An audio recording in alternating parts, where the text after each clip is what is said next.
What are you guys going to do with those sleepy bags? Sleep in them? No, we're going to hang from the ceiling by our toes like bats. A national TV sweetheart, a reckless criminal, and a dead body in a trailer home. Dana Plato's story isn't just a tragedy, it's a haunting reflection of Hollywood itself. How it can lift a child to stardom, then abandon them in the abyss. As Kimberly on Diff'rent Strokes, Dana captured America's heart.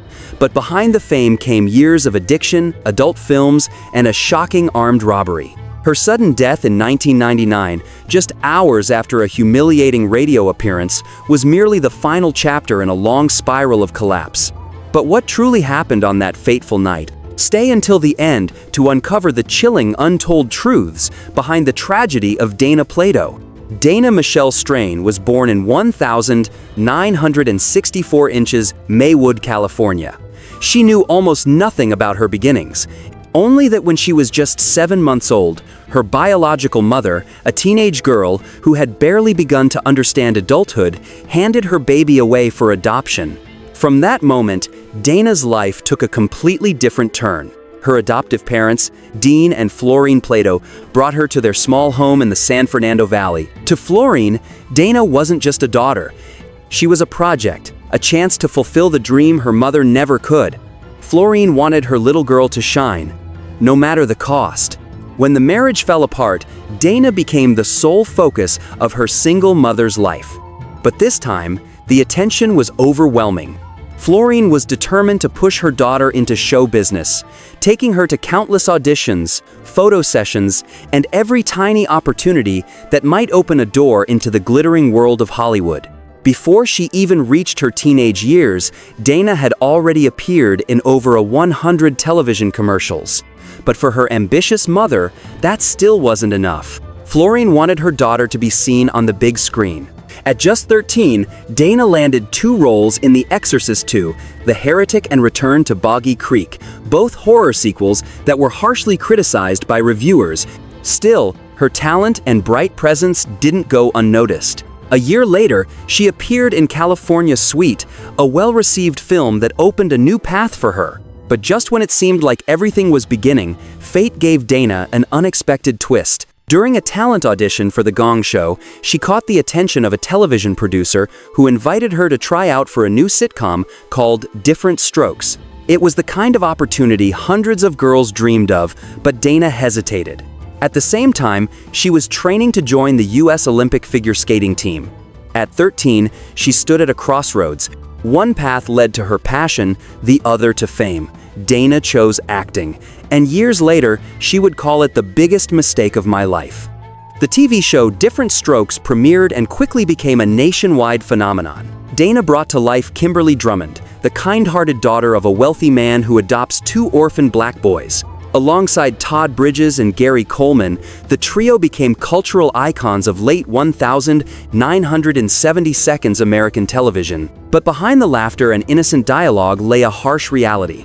Children who became famous too young, trapped under the weight of pressure, grueling work schedules, and adult expectations. While the adults chased profits, the 3 child stars found their own way to cope.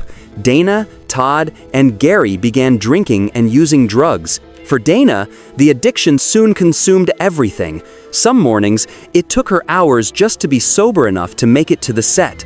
At the height of her fame, her mother, Florine, grew increasingly paranoid. She feared that someone might kidnap Dana, terrified of losing the star she had built from scratch. But the real threat came from within her own family. Dana's adoptive father, Dean, who had been absent for years, suddenly resurfaced once she became famous. He didn't come to check on her, he came to sue her for financial support. When the lawsuit failed, Dana kept working tirelessly on Diff'rent Strokes, but her personal life began to fall apart. At 18, she married rock guitarist Lanny Lambert and soon became pregnant. For a family-friendly sitcom like Diff'rent Strokes, a teenage actress with a baby was unacceptable. At the same time, the press started exposing her drinking and drug problems. The growing media pressure, personal scandals, and shifting image led producers to remove Dana from the show.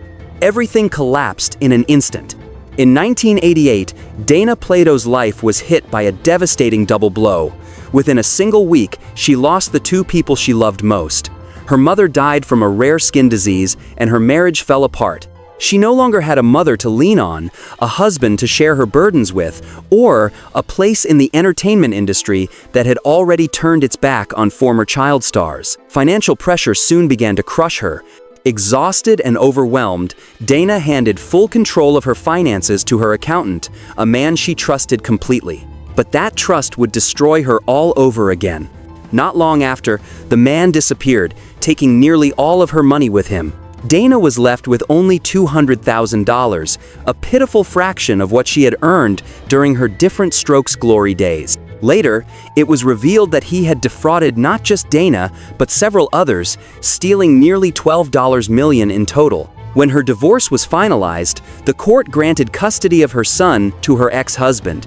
A crushing blow.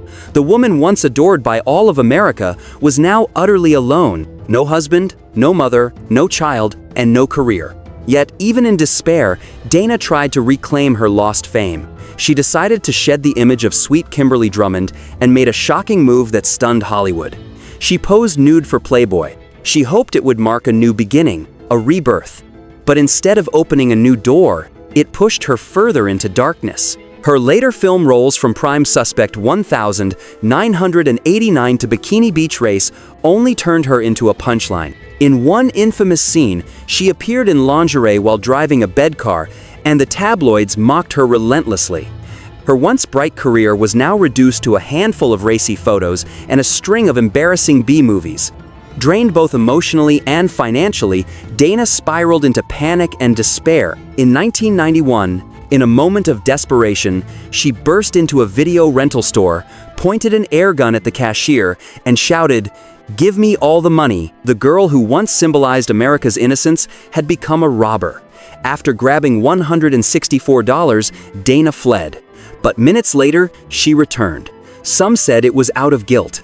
But according to Heather Dale, the store clerk, Dana actually came back because she had dropped her glasses. Whatever the reason, police were already waiting. When they handcuffed her, she simply lowered her head and said nothing. The story of Kimberly the video store robber exploded across every headline in America. In jail, Dana was utterly alone. No visitors, no bail money, no one left to call. Then a small miracle happened. Wayne Newton, the legendary entertainer known as Mr. in Las Vegas, heard about her case and decided to help. He had never met Dana, but he paid $15,000 to bail her out.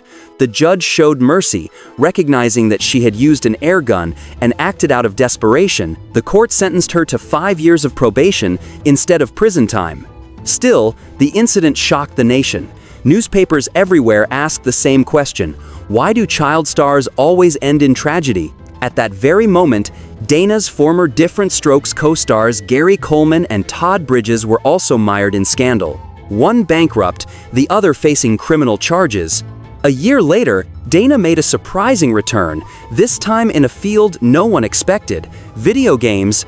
Night Trap 1992 was one of the first games to feature live-action actors, telling the story of a group of teenage girls having a sleepover in a house monitored by hidden security cameras. The player's mission was to protect them from masked intruders. But what seemed like harmless entertainment soon sparked outrage in the U.S. Congress, where several lawmakers accused Night Trap of containing pornographic and morally inappropriate content. The game was banned, and once again, Dana became a symbol of controversy.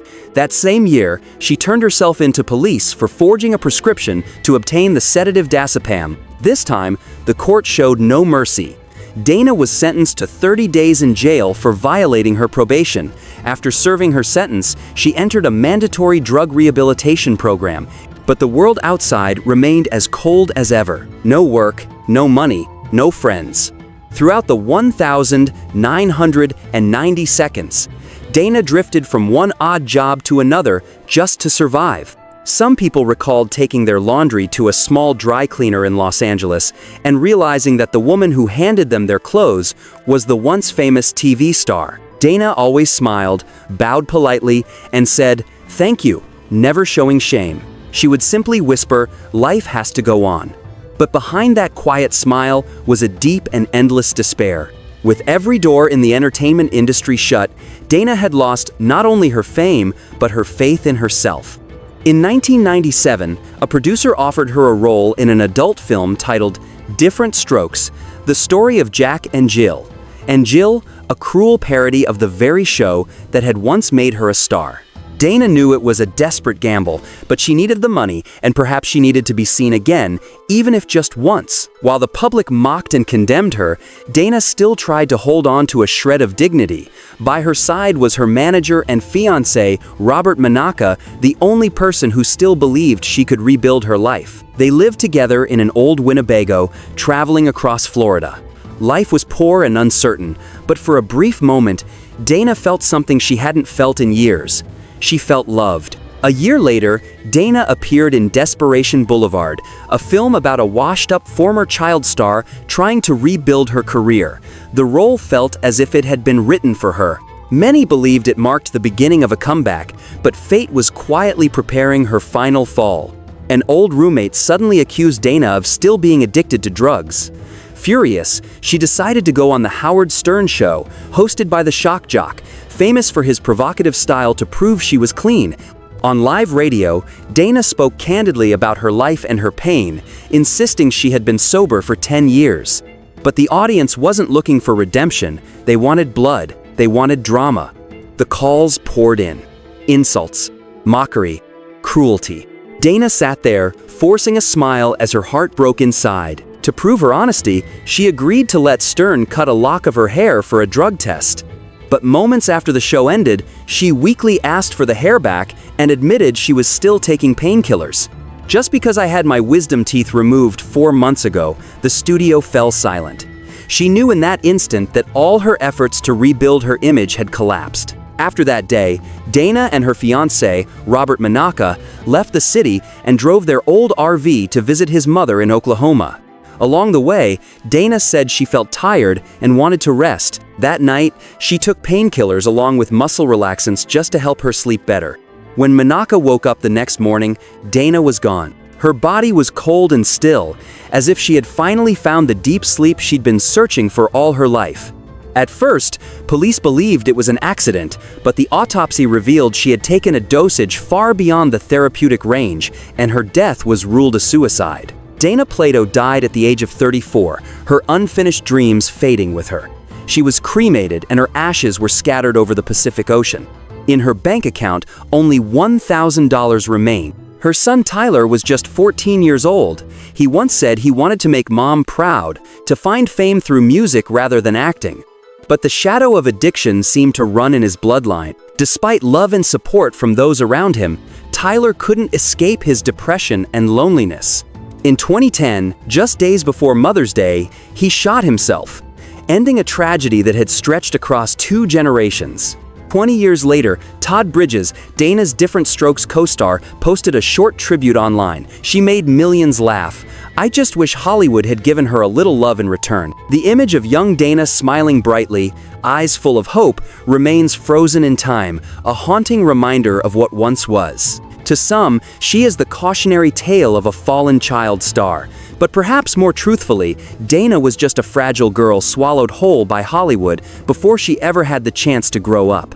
And somewhere beyond the cold waves of the Pacific, perhaps her soul is finally smiling. Not for the cameras this time, but because she has at last found peace.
you.